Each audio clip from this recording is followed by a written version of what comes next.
Stories Telugu please subscribe.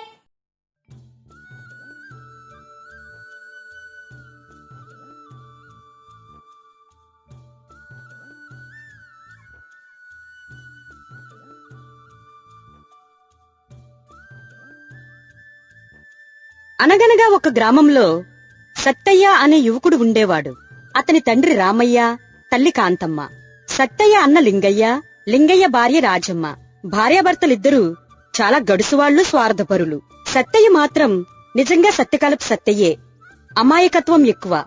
తండ్రితో సహా అన్నాదమ్ములు ఇద్దరూ రోజూ ఊరి ప్రక్కన ఉన్న అడవికి పోయి కట్టెలు కొట్టి అవి ఊర్లో అమ్ముకుని వచ్చిన డబ్బులతో జీవనం సాగించేవారు.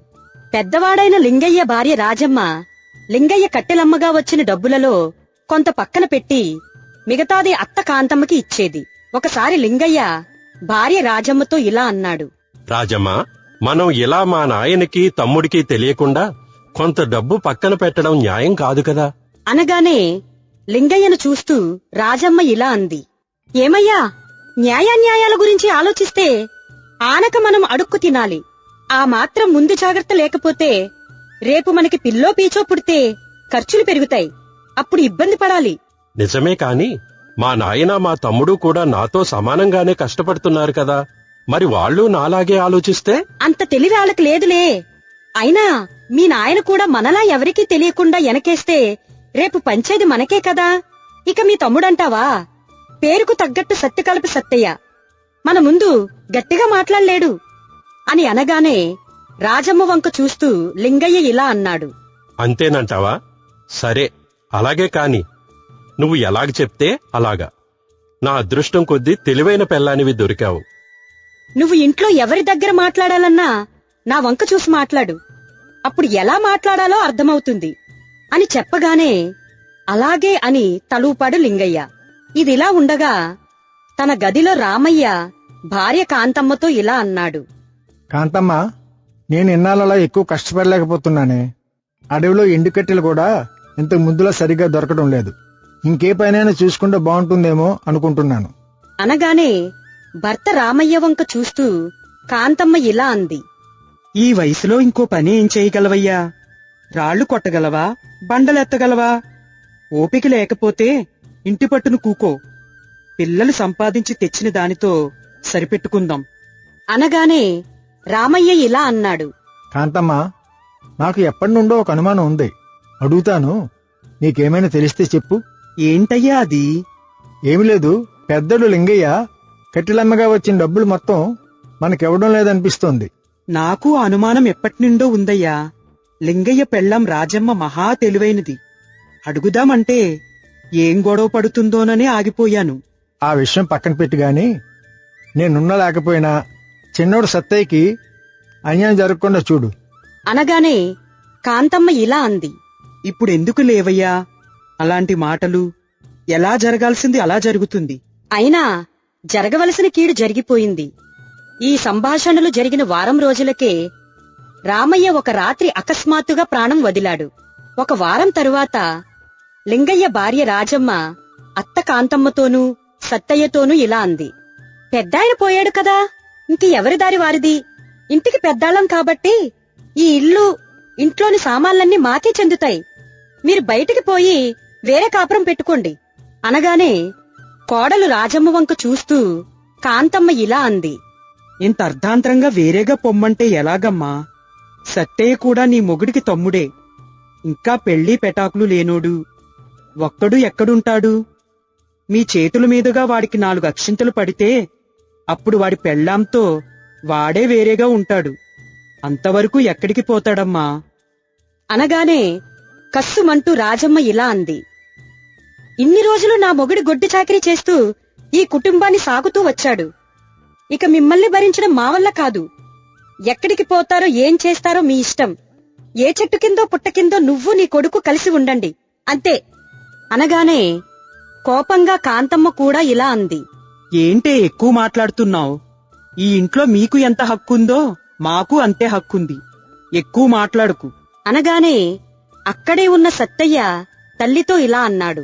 అమ్మా, ఉదయంతో గొడవెందుకు? మనం ఎక్కడన్నా చిన్న గుడిసేసుకుందాంలే. పద, అంతవరకు ఏ గుళ్ళోనో తలదాచుకుందాం. అనగానే కాంతమ్మ ఇలా అంది. అదేంట్రా, నీ సొంతాన్న నీకు అన్యాయం చేస్తుంటే చూస్తూ ఊరుకోవాలా? న్యాయమైనా అన్యాయమైనా ఆ భగవంతుడు చెయ్యాలమ్మా. మనిషికి ఏది ప్రాప్తమో అదే దక్కుతుంది. నువ్వేం మాట్లాడుకు, రా మనం వెళ్ళిపోదాం అని తల్లిని తీసుకుని ఉన్న పలంగా ఊరి చివర ఉన్న గుడికి వెళ్లి అక్కడ పక్కనున్న పాకలో ఉండసాగాడు. అయితే అక్కడ ఎక్కువ రోజులు ఉండకుండా అడవి నుండి మంచి కర్రలు తీసుకువచ్చి పాత ఇంటి పక్కన ఖాళీ స్థలంలో మంచిగా గుడిసె కట్టుకున్నాడు సత్తయ్య. సత్తయ్య రోజు అడవికి పోయి కట్టెలు కొట్టి అమ్మి తీసుకువచ్చిన డబ్బులు తల్లి కాంతమ్మకు ఇస్తే ఆమె ఇద్దరికీ వంట చేసేది. అలా రోజులు గడుస్తున్నాయి.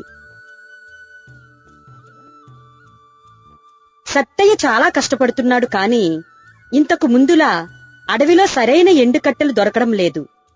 అదే విషయం తల్లితో ఇలా అన్నాడు. అమ్మా, ఇంతకు ముందులా అడవిలో ఎండుకట్టెలు దొరకడం లేదు.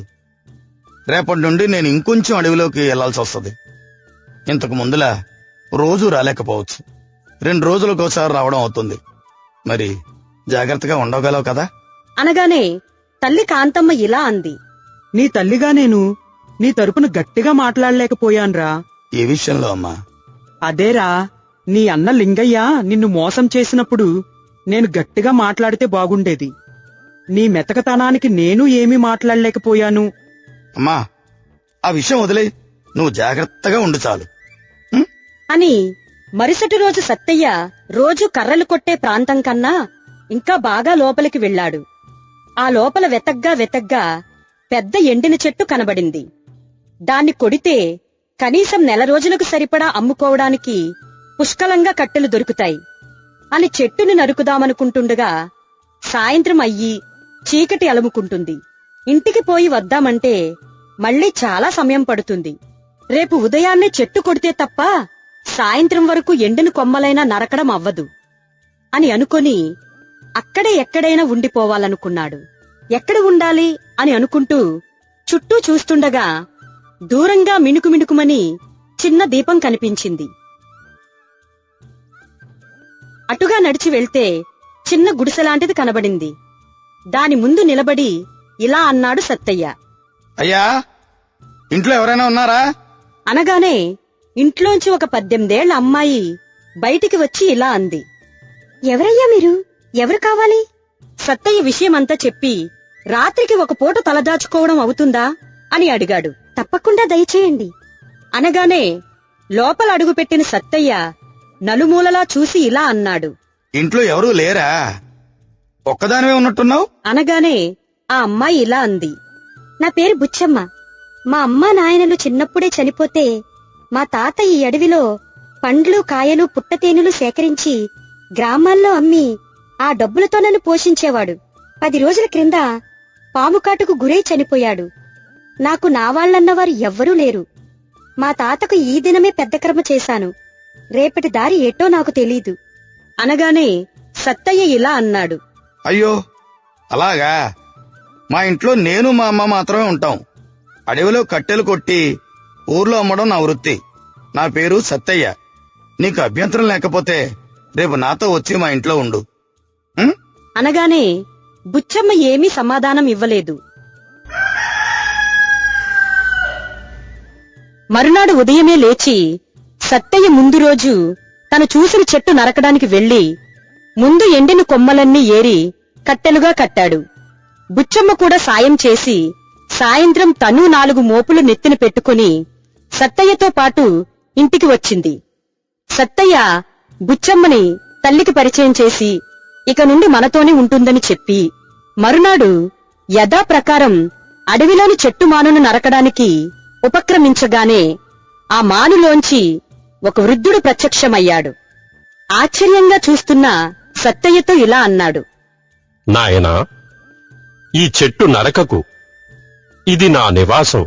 నీకు కోరినంత ధనం ఇస్తాను, నాతోరా అని ఒక గుహ దగ్గరికి వెళ్లి దాని ముందు నిలబడి ఇలా అన్నాడు. భం భం భోలే భోలే భలా అనగానే ఆ గుహ తలుపులు తెరుచుకున్నాయి. దానిలోనికి ప్రవేశించగానే వెంటనే తలుపులు మూసుకున్నాయి. అలా లోపలికి వెళ్లగానే అక్కడ కుప్పలు కుప్పలుగా బంగారు నగలు, మణులు, మాణిక్యాలు, అపార ధనరాశులు ఉన్నాయి.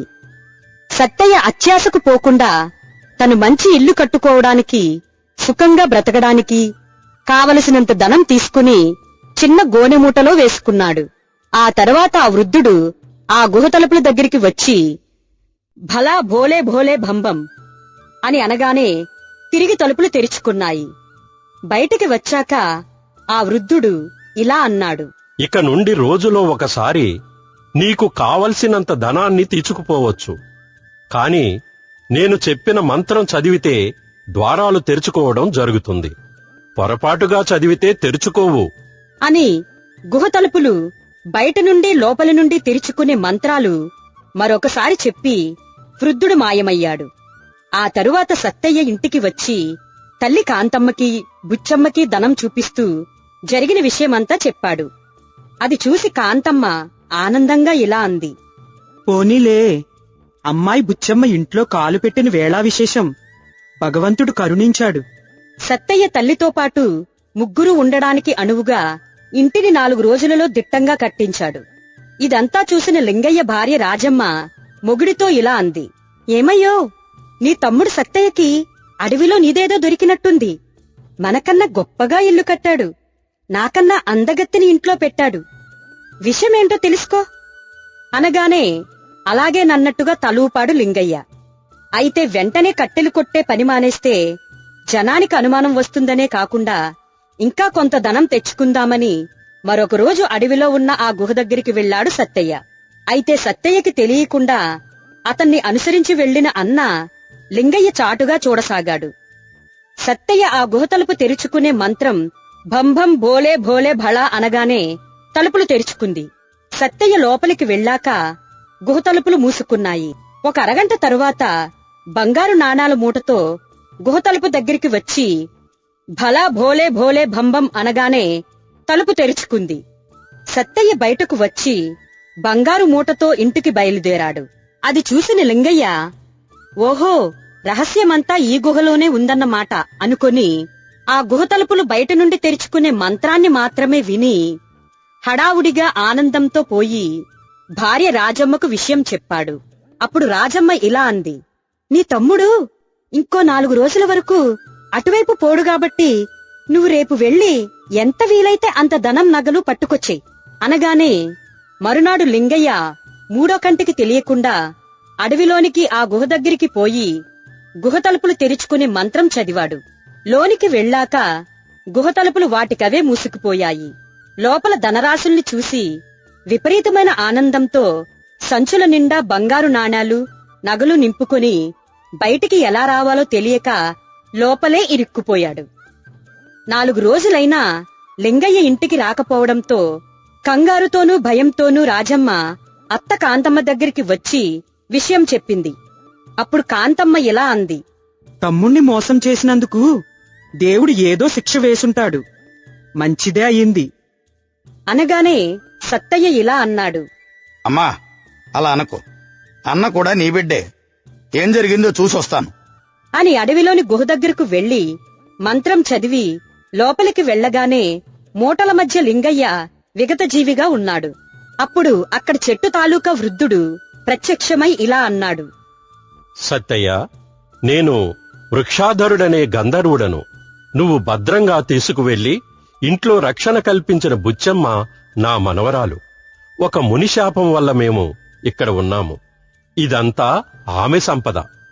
ఆమె రక్షకుడిగా ఈ సంపదకి నీవు అర్హుడవు. నీకు ద్రోహం చేసిన నీ అన్న లింగయ్య దురాశపరుడై ఇక్కడికి వచ్చి బయటికి వెళ్లే మంత్రాన్ని మరిచిపోయి లోన చిక్కుకున్నాడు అనగానే గంధర్వునికి నమస్కరిస్తూ సత్తయ్య ఇలా అన్నాడు. ఓ మహానుభావ, నా ముఖం చూసి నా అన్నను బ్రతికించండి. తన తప్పును కాయండి అనగానే గంధర్వుడు లింగయ్యని బ్రతికించాడు. అప్పుడు లింగయ్య సత్తయ్యతో ఇలా అన్నాడు. తమ్ముడు, నీకు ప్రాప్తమైన దాన్ని నేను దొంగిలించాలని చూశాను. నన్ను క్షమించు అనగానే సత్తయ్య 4 ధనం మూటలు లింగయ్యకి ఇచ్చాడు. సత్తయ్య ఇంటికి వచ్చాక తల్లి అనుమతితో బుచ్చమ్మ అంగీకారంతో ఆమెను మనువాడి చెట్టులోని మిగతా సంపదను కూడా కొద్ది కొద్దిగా తెచ్చుకుంటూ కలకాలం సుఖశాంతులతో జీవించాడు. మిత్రులారా, మనకు ప్రాప్తం లేనిది ఏదీ మనకు దక్కదు. అటువంటి దాని గురించి ప్రాకులాడడం వలన ఉపయోగం లేకపోగా ప్రమాదాల్లో పడే అవకాశముంది. మనకు ప్రాప్తమున్నది ఎలాగైనా మన దగ్గరకు వస్తుంది. మా ఈ కథ మీకు నచ్చినట్లయితే లైక్ చేయండి, షేర్ చేయండి, మా ఛానల్ ని సబ్స్క్రైబ్ చేయండి. మీ విలువైన అభిప్రాయాలను కామెంట్ రూపంలో తెలియచేయండి. ధన్యవాదాలు.